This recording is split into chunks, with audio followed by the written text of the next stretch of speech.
This is Charlie Flowe, World Sports Show. I'm joined by Sam Lofton, Boston Breakers. First of all, I want to thank you for joining me, Sam. Yeah, of course. Thanks for having me. So it's been a while since we last talked. Last time I saw you was January when you got drafted in Philadelphia. What was that feeling like, just pretty much being almost in your hometown, getting drafted, and was there family on hand and all that good stuff?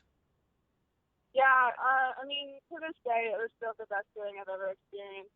It's just something that a lot of athletes, you work towards it, but it's kind of still always surreal until it actually happens.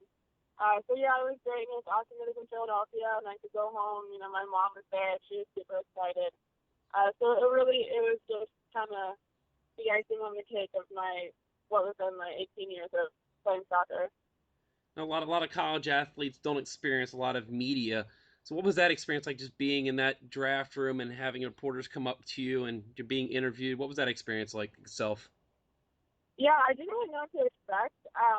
My college coach didn't either. He thought it was going to be a little more low key than that. So when I got up there, made my little speeches I wasn't expecting, and then there was a bunch of reporters just recording everything I was saying. And yeah, that was definitely like a first for me. And it can be an occasional interview at school, but nothing where people wanted to actually know about you and where you come from, so they can go write their own articles. So it was kind of my first experience with that, but it was really cool to see that there was an audience for that kind of thing, and that people were excited about the smaller name schools and people. So it was really neat to have people just ask me and figure out who I am and where I come from. And you went to JMU, and why was it the college that you picked? I've heard of JMU because I'm originally from Virginia, and it's a big school within that state. But outside of the Virginia area, it's not known to be a big soccer school. Why was that the school you chose to go to? Yeah, honestly, I'd never heard of JNU before I started the recruiting process. But they actually saw me at a tournament out in Las Vegas and contacted my club coach, and I went for a visit and to a few camps, and it was really, I knew I wanted to be there. And back in the time, I committed in '08, I think, and they had just come off a run in 13-16. And so they were a big force back in the day, and it was a smaller school that had the potential to win championships and make a run into the tournament. So that's really why I knew that I wanted to be there. And definitely a benefit, reading up on you getting to start, and play right away, and that can be a problem for a lot of college athletes. So they might go to a really big school, but sit on the bench for a couple years. I mean, that's probably been a great experience just Right. jumping in as a freshman and playing. Yeah, no, that was a huge part of my decision. I wanted to be on a team that could still compete, but also that I knew that I could fight for a spot right away because it was my last, 4 years of guaranteed soccer, and I didn't want to waste it sitting on the bench.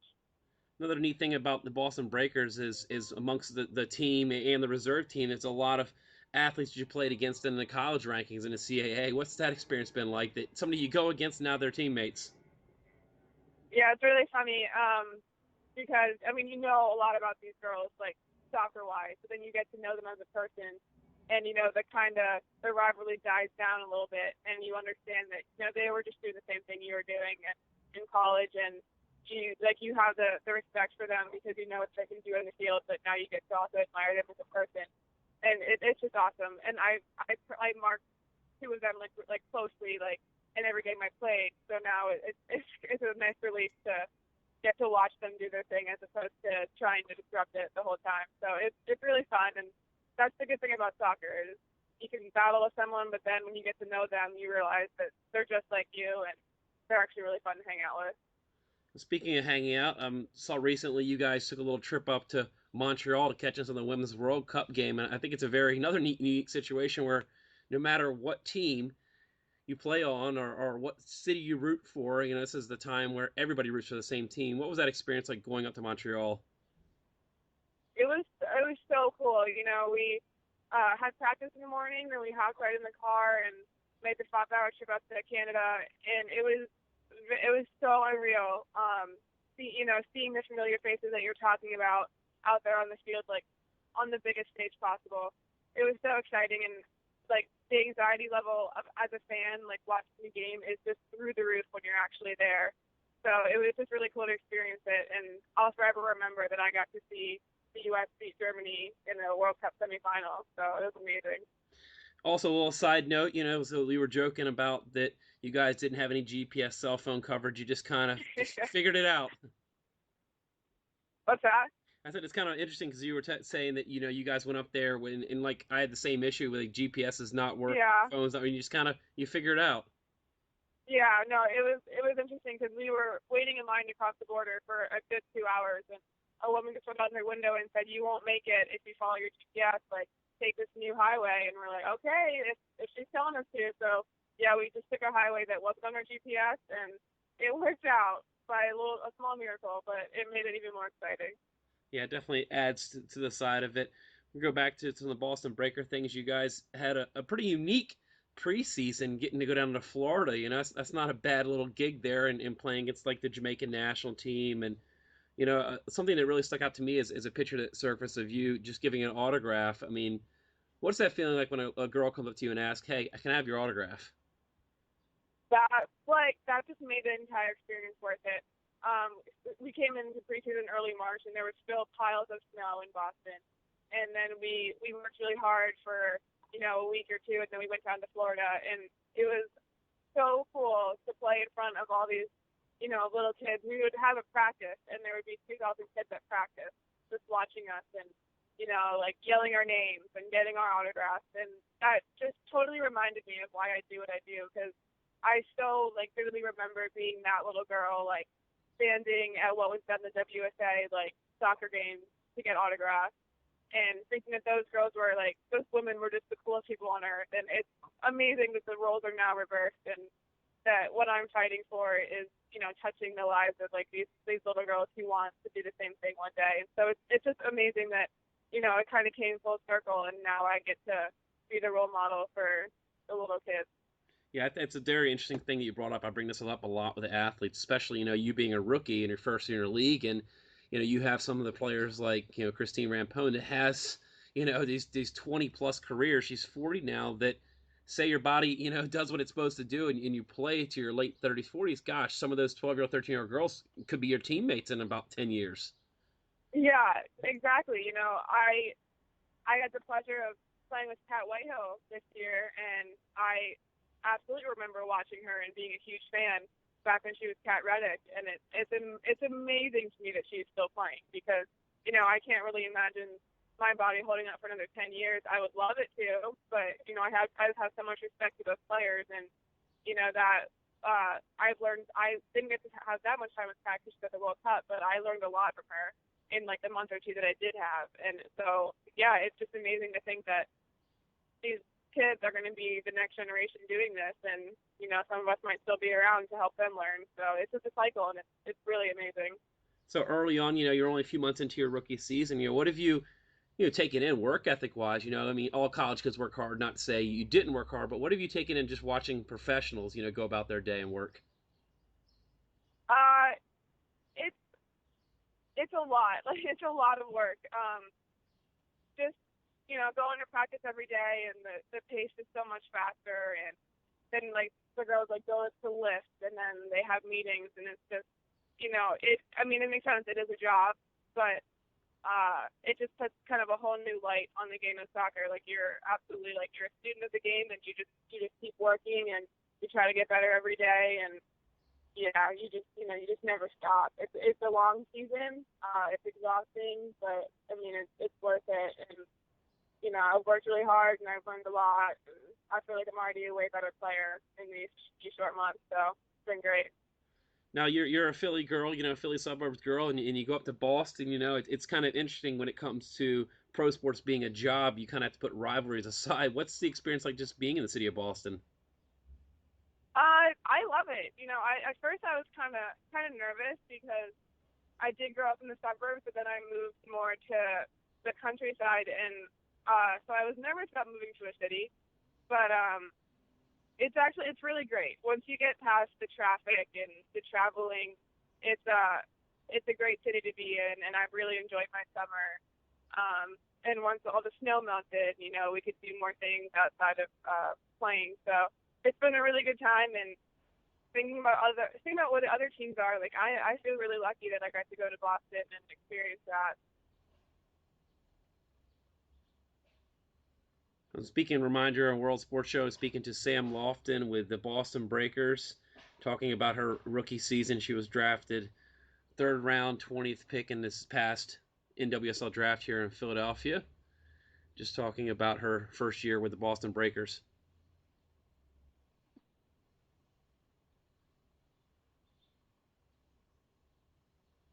Sam?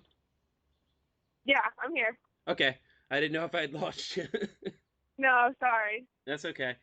So, looking at your rookie season, you spent a lot of time with the reserve team, and you guys are just top of the table in your standings. And just like you had a game last night, what's that experience like being with a team that's just clicking on all cylinders? Uh, it's great.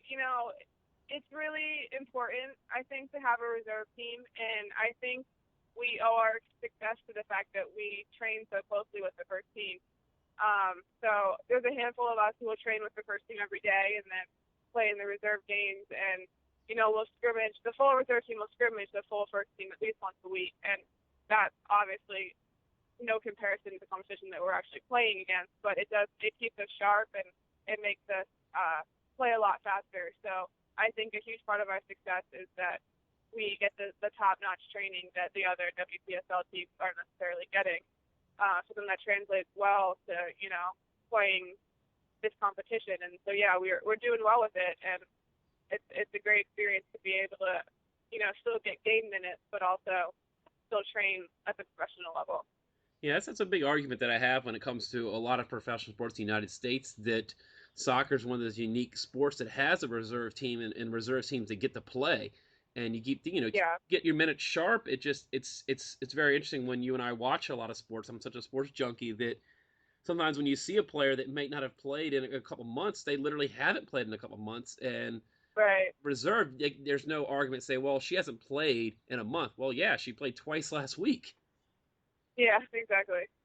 So, so looking at your rookie season, you spent a lot of time with the reserve team, and you guys are just top of the table in your standings. And just like you had a game last night, what's that experience like being with a team that's just clicking on all cylinders? Uh, it's great. It's really important, I think, to have a reserve team, and I think we owe our success to the fact that we train so closely with the first team. So there's a handful of us who will train with the first team every day and then play in the reserve games, and we'll scrimmage. The full reserve team will scrimmage the full first team at least once a week, and that's obviously no comparison to the competition that we're actually playing against, but it keeps us sharp and it makes us play a lot faster. So I think a huge part of our success is that we get the top-notch training that the other WPSL teams aren't necessarily getting. So then that translates well to playing this competition, and so yeah, we're doing well with it, and it's a great experience to be able to still get game minutes, but also still train at the professional level. Yeah, that's a big argument that I have when it comes to a lot of professional sports in the United States, that soccer is one of those unique sports that has a reserve team and reserve teams that get to play, and you keep Yeah, get your minutes sharp. It's very interesting when you and I watch a lot of sports. I'm such a sports junkie that sometimes when you see a player that may not have played in a couple months, they literally haven't played in a couple months, and right. reserve, there's no argument to say, well, she hasn't played in a month. Well, yeah, she played twice last week. Yeah, exactly. So, talk about the day that you get first roster for the Boston Breaker, the first team, just being in the 18. What was that experience like? I'm sorry, can you repeat that? Yeah, it's the experience of getting called onto the first team, just getting rostered, just being on that the bench and just warming up with the first team. Oh yeah, no, that was really great. It's kind of just an assurance that that I am close to making the full team, and it was great to be able to experience what a game day is like with the first team, and again, like seeing all the fans and all the people there to see what we can do was really great. Because I've just watched so many professional soccer games, and then to be at the other side of it was really a great experience. And I kind of like stuck my foot in the water a little bit, and I got a taste of it. So it was a really great reminder of why I'm working so hard and sticking this out to try and make the full team. So I was really grateful for that experience. Rhonda, everybody, you're listening to World Sports Show. I'm with Sam Lofton, and Boston Breakers. First of all, I want to thank you for joining me tonight, and it's been great having you on the show. It's always a pleasure to speak with you, Sam. Yeah, thanks so much. It was fun. I want to wish you safe travels and a safe little break, and hope to see you soon. All right, thanks. You too. All right, bye bye now. Bye.